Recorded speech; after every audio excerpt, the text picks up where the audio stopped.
Hi, my name is Kenny Saari. My project is on DNA origami, and what I'm trying to find out is whether or not I can reuse the oligos that go unused in the reaction. The way DNA origami works is 200 oligos, which are also called staple strands, are annealed to the scaffold DNA, which is a single-stranded plasmid. And what the oligos do is they fold the single-stranded plasmid into a shape. They normally attach around 3 different areas along the single-stranded plasmid. So basically you could think of it like a building where like all the scaffold is being put up, and the inner parts are the staples of the structure. The far bottom right picture probably gives the best idea of it, where it's like folding the scaffold DNA, which is the blue lines in there, into like a box shape. DNA origami also has some pretty cool uses. Last year, around January, February, there was a team of scientists at the Harvard Wyss Institute that were able to create a nanorobot that was able to kill cancer cells. That's the picture on the right there. And what it did, they created it was like a clam-shaped DNA origami, and it had a payload in the center of it, and it was able to recognize which cells were cancerous and which ones were not.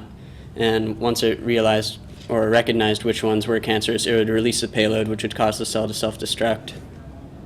Another use is the calibration of atomic force microscopes. Previously, they would use single-stranded DNA, and that didn't work out too well because since it was single-stranded, it would move around everywhere. But they were able to create box-shaped structures that were able to stay rigid enough to get a good reading on it. And another use is just for fun. The smiley face on the left there, that was created by Paul W.K. Ruthermund. He was the one who originally came up with the idea of DNA origami. And he said if he could make a smiley face out of it, you could make pretty much anything out of it. So I thought that was pretty cool. DNA origami is made possible by the program CAD Nano. What CAD Nano does is it gives you a program that's able to, you create the shape and it gives you the staple strands to make it. The picture below is the shape that I created, and it's just a long rectangular box with a hole in it. And in the slide panel on the bottom left, so right around here, that's where all the scaffolding and staples, that's what it looks like when it takes place. And once you design the shape, then CAD Nano exports the staples into an Excel file, and then you can send it off to a synthesis company to order. Now, what I'm trying to do is recycle the staples used in the origami reaction because they're pretty expensive. They're 18 cents per base, and at on average 32 bases per oligo, that's around $1,000 per structure.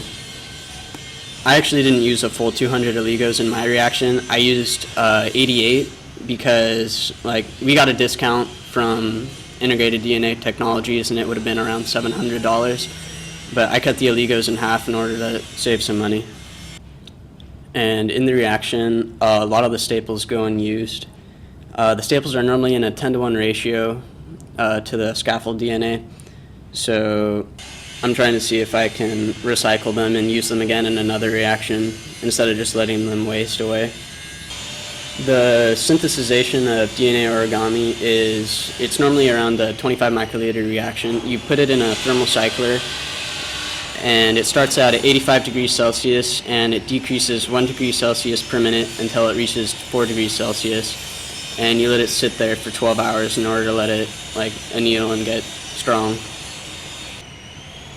After the reaction has taken place, it's put on a 1.5% agarose gel for 3.5 hours at 40 minutes. It's at such a low voltage because if it gets too hot, then it'll melt the structure and it'll smear on the gel.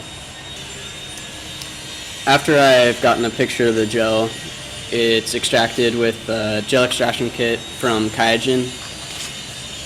And basically what you do is you cut out the staples from the gel and then you run it through a column with several different chemicals, and hopefully I'll be able to recover them. The only problem that could occur for me is QIAGEN doesn't recommend below 70 base pairs for extraction, so I'm probably not going to have a high yield of staples.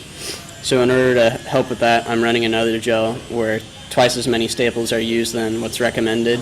So I'll at least have a whole bunch of leftover that hopefully stay in the column and I'm able to reuse. As of right now, I don't have any results. I haven't had enough know-how and time to do it.